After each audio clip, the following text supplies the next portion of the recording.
A very good morning to all of you. Today we are at lecture 2 of sensor transducer EI 401. Okay, let's move forward. And what are the topics today we will cover? Let's do it. Okay, now introduction to the measurement system and static characteristics or the dynamic characteristics, whatever. Whenever we are designing the sensor, so what are the different kinds of characteristics that we need to put in the package? Okay, that we have to know. Okay, as well as what is the measurement system? What is the necessity or requirement of the measurement system? We have to know also. So that's why I have incorporated these two topics in today's lecture. Okay, let's move forward. So what is the topic today? Topics are sensors and transducer definition. We have already done it. So to link up with the previous lecture, that's why I have incorporated same block diagram is there. And what is the measurement system block diagram that we have to provide, as well as the static and dynamic characteristics, different characteristics of the device that we have to know. Okay. And what will be the specified input range, output range? What is the characteristics of the sensor that will be preferable for designing the sensors for a particular application is very much important. Okay, let's move forward. Now, what is the definition of sensors? I have already told you that the definition of sensor is nothing but that will sense the variation of the input energy and that will produce the variation in the same form or other form of the output and other form of energy in output, right? And now, yeah, it is our concern is that only the physical input that we will be sensing. So only the physical input that will be sensing to the sensors. So our concern is only the physical input that we have to sense to the sensors. Now, what are the different kinds of physical variables that we have already discussed? Those are mainly flow, temperature, pressure, level, displacement, velocity, acceleration, humidity, and so on. So, okay, so and so on. So there will be lots of physical elements as well as whenever we are talking about the uh, mechanical signals, those are displacement, velocity, acceleration. There may be the humidity, there may be the water content. Okay, there may be the differential pressure, not only simple pressure. So like that, for each and every process, they require basically the sensors first. Now, transducer is nothing but what I said that primary sensing element incorporated with the converter that may be specified as the transducer, and that will produce basically the measurable or the usual output. Now, usable basically what I told you that could be processed further, that could be displayed, that could be measured. Right. Now, what is the basic difference in between the sensors and transducer? That it is detecting the physical signal and is converting the physical signal into usable output. That is the main difference. And we can put the block diagram also again. Doing the same over here. Okay. Okay. Let's give me 1 minute. So what we have here. Measurement system. Measurement system, we require in the measurement system, what is the necessity or the requirement of the measurement system that we have to know. Okay. So in case of measurement system, what are the blocks incorporated with? Number one is primary sensing unit. It is basically sensing the quantity or the physical input. Okay, that may be a measuring. You can say it is in terms of measurement, it is measuring. Okay, so any kinds of physical variable actually sensed by the sensing primary sensing element. Then we have the conversion element. That means it will manipulate that signal, it will convert that signal into usable output. Now, while it is usable output, then that usable output that will be processed. That will be transmitted through the data transmission line with certain protocol it should follow, as well as there may be display unit, there may be the data storage unit also. Okay, so everything that could be done after the conversion of the any physical signal into a voltage that is preferable. Voltage, that means we are talking about the electrical output. We are talking about the electrical output. Okay, we are talking about the electrical output. Yeah. Now let me clear my sketch and we will move forward. Okay, so this is only the block diagram we can represent for any kinds of measuring system. So having certain, what you can say, the physical element that we are sensing to the primary sensor, then it will be converted and then it will be processed. Now how it will be processed if it is not getting the compatible outputs? So that's why that compatible output will be processed and that may be transmitted, that may be stored, that may be what you can say displayed. Okay, so that may be displayed. So these are all, this is all about the measuring system block diagram. Okay, so these are the essential blocks that should be present within the measuring system. It may be taken as an example. Okay, now we are moving forward. Now, what are the different form of energy we are going to transduce? This is very important issue.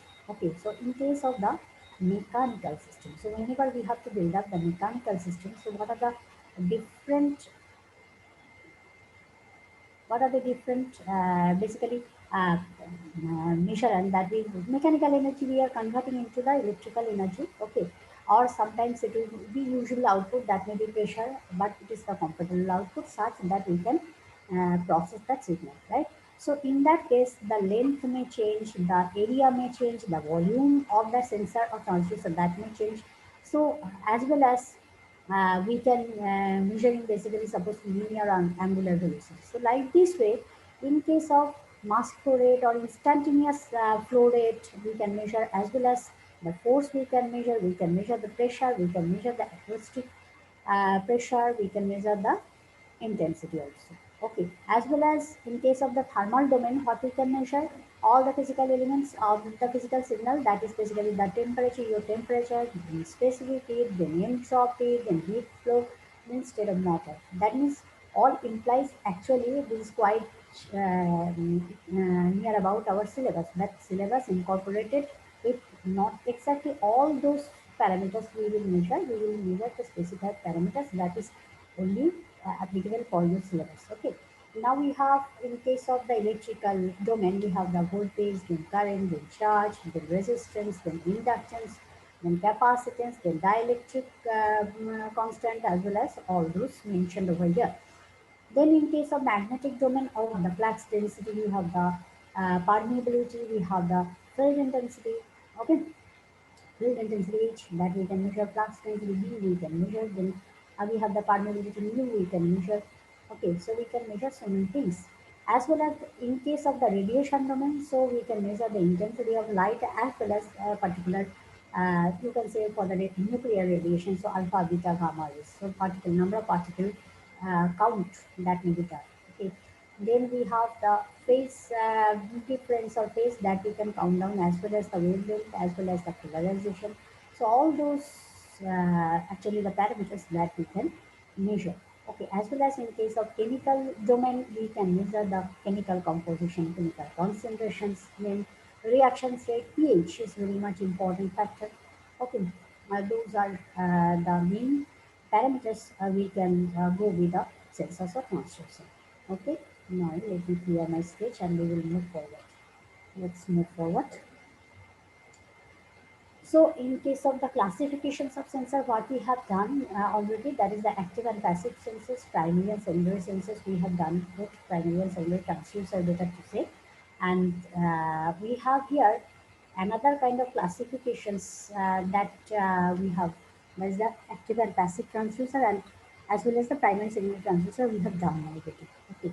Now we have another kind of transducer is quite frequently asked in your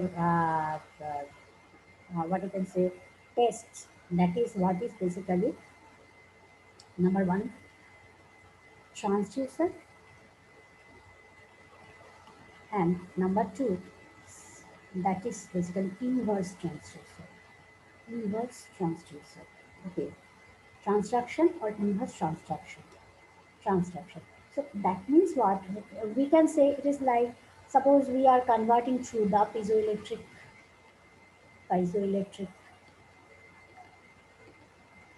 transducer. For the piezoelectric transducer, suppose we are converting the vibration or the force in terms of vibration, you can say it will be converted into the electrical energy automatically. Then that vice versa could be possible also. If we are providing the electrical energy here, then we will get the vibration. That means here it is vice versa. So it is the example of inverse transducer as well. Okay, so piezoelectric transducer, it is the transducer also, as well as it is the inverse transducer. So if we stick with the output that is easily processed, that is the electrical energy is a preferable output. Electrical energy, that is the preferable output. So that energy will be again reversely converted into the other form of energy, the other form of energy, and that will be other form of energy. Then that will be done through basically your inverse transducer. That is not mentioned. Okay, inverse transducer is a very much important issue. Inverse transducer. Now let me give a sketch. Now see, we have to go through the characteristics because whenever we are suggesting a specific sensor, a specific transducer for a particular application, for a particular system to be chosen. Okay, system for a particular system to be chosen. For a particular system to be chosen. So what are the characteristics? So what are the characteristics? Okay. So here we will get there will be certain amount of input characteristics as well as output characteristics as well as transverse characteristics. Transverse characteristics. So we will get here three kinds of characteristics to be given. That is input characteristics that should be defined. Number two is output characteristics. Number three is transverse characteristics. Now, in case of input characteristics, we will find basically the range and span. These are mainly the term as input characteristics. Okay, input characteristics. Why it is input characteristics? Because we have to specify it with a lower limit. What will be the limit of our transducer? As well as we have to fix up the upper limit, right? Upper limit. So it is for a particular application we require the lower limit as well as upper limit to be specified for a particular transducer. Okay, so that is specifying basically the range as well as what is the span, the difference in between the upper limit and the lower limit. That may be telling us basically your span.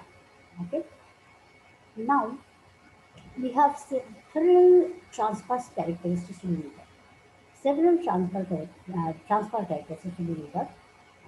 And next is another important characteristic we will specify that is called the loading effect. Loading effect. That will be done just after finishing all those properties. Loading effect is very much important also. Loading effect. Okay. So that will be done later. Now, while we are talking about the transverse characteristics, so what we will find that there are the several kinds of characteristics to be read out. Number one is accuracy. So what is the accuracy? Accuracy is the capacity of measuring instrument to give the result that is too close to the true value. Okay, result will be closer to the true value. So accuracy may be measured in percentage.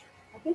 Then precision is very much important. The capacity of the measuring instrument to give the same reading when repetitively measuring the same quantity of output and same prescribed with the same prescribed condition. That means you have to provide the material and that will be with the same prescribed condition and the quantity of the measurement will be same and it will be giving if the repeatable output. That means it is one kind of measurement of repetitivity. Okay, repetitive output if it is given, then it will be termed as a precise instrument. It is termed as a precise instrument. Okay, precise instrument. Now let me clear my sketch and we will be moving forward to the other properties. So what are the other properties we have? We have here the errors. So what are the different kinds of errors may be possible? Now let me tell what is basically static and dynamic. That's very much important issue. Okay, okay. That is static means what? Suppose I'm taking an example. Static. So what do you mean by static? Suppose we are one point measurement that I call general. Okay, suppose we are getting here the output voltage and that is suppose displacement we are sensing. So xi versus VO we are getting suppose this kind of one. So what we'll get, we will now I'm taking another color. Suppose we are giving here at that point we are measuring what will be the particular output voltage for a particular input. That kind of measurement, what will be the particular output voltage for a particular input, that kind of measurement will be termed as a static measurement. Now what is dynamic? Dynamic means what? While we are talking about the dynamic, that means it's a variable one. So if it is dynamic, so we are putting here the variable, that will be the delta input, and with respect to that we will get the delta output obviously. So it is the delta output specified. So delta VO. So here delta VO, there is a dynamic output with respect to delta xi that is notified over here. So it is the dynamic characteristic that specified. Right. Now, while we were talking about the errors. So there may be system error, maybe there may be systematic error. That means you may term it as basically suppose drift, okay, or zero drift. Suppose that means there is a particular measure n that is following that graph U versus x side, and it is giving the output after a certain dead zone.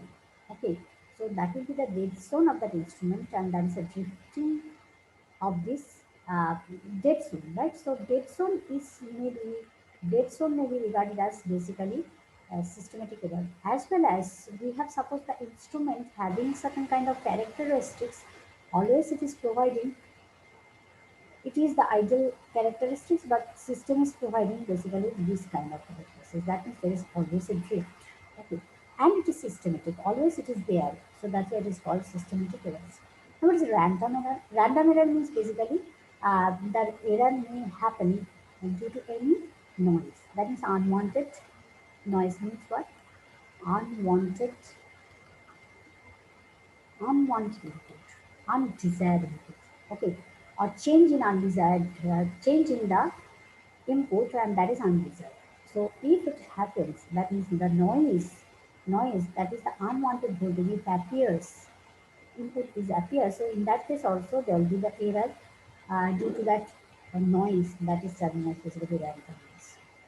Now, while we will be going through the each and every chapter, we will find there's a characteristics we need to build up, that is basically the sensitivity, and what is the errors related to the sensitivity that I have already discussed.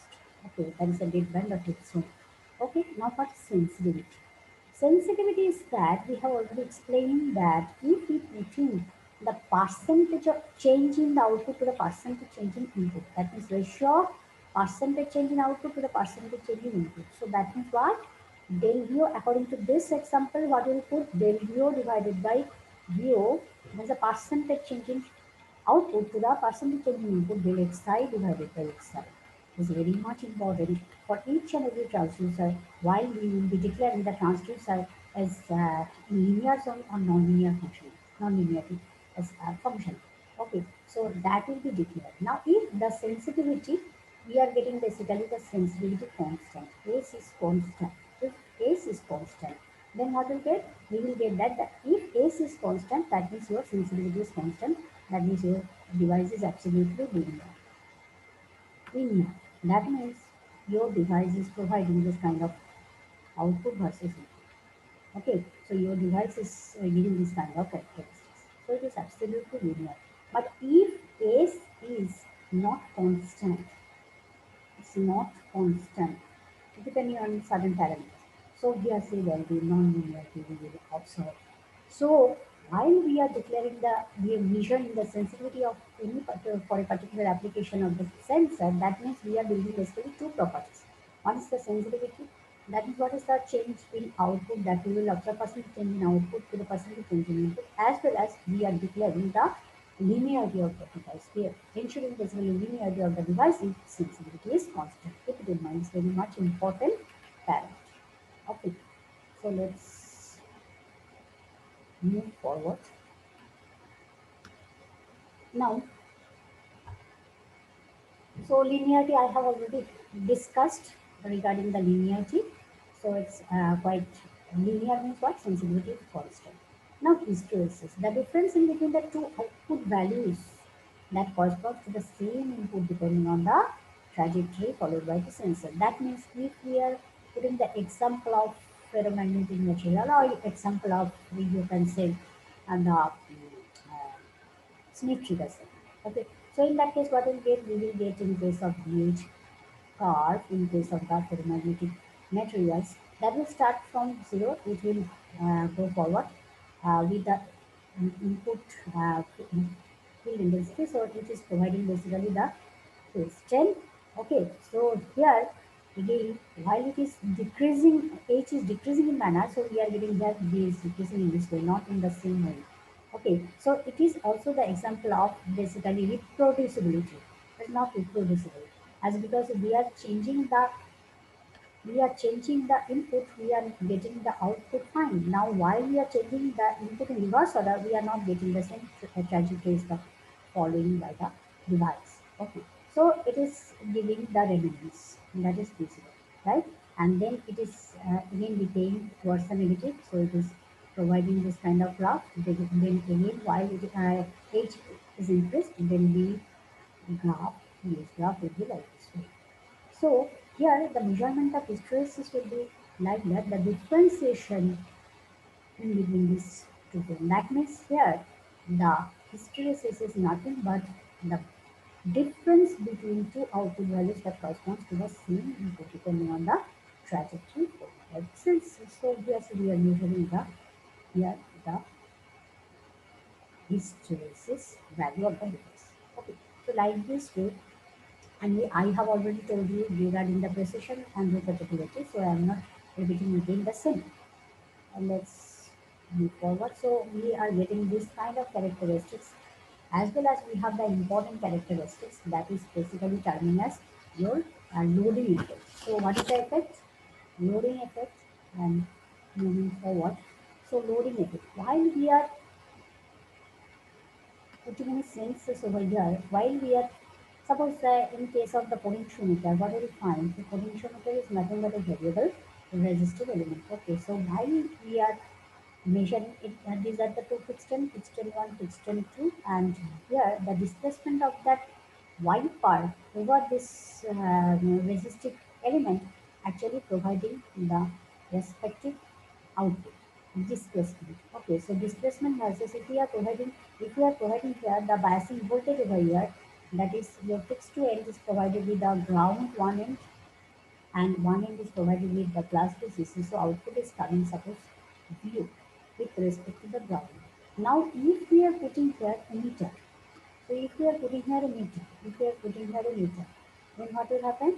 That emitter will provide certain amount of resistance that is called RN. So there will be the effect of RN over there. So this resistance value in parallel with the RN that will occur, and that's why this part, suppose AOB. So OB part that is coming in parallel, RN is coming in parallel with the OB part. So that's why you have to we will get the output voltage that is obviously VO dash and that VO dash is less than VO. That means whenever the consumption of the energy by the measuring devices from the measurer is terminal basically your loading. Okay, so that can be easily explained like this way with this simple circuit. So while we are getting basically while we are metering the output, so we are getting that not exactly the open circuit output voltage we are not getting. We are getting basically the voltage that is less than open circuit voltage. That is the measurement of the loading effect you can see. Okay, now let's move forward.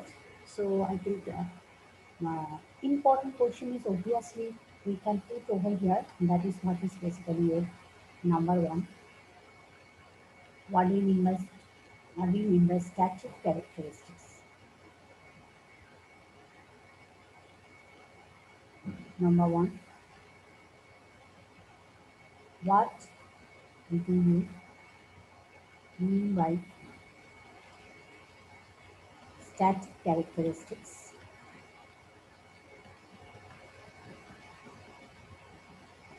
Okay. Then number two, what are the input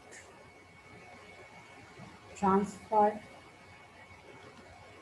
and output characteristics? Name them.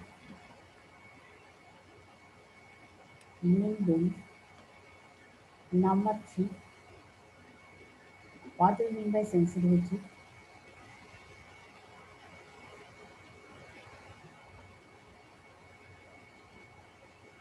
Sensitivity. What is linearity?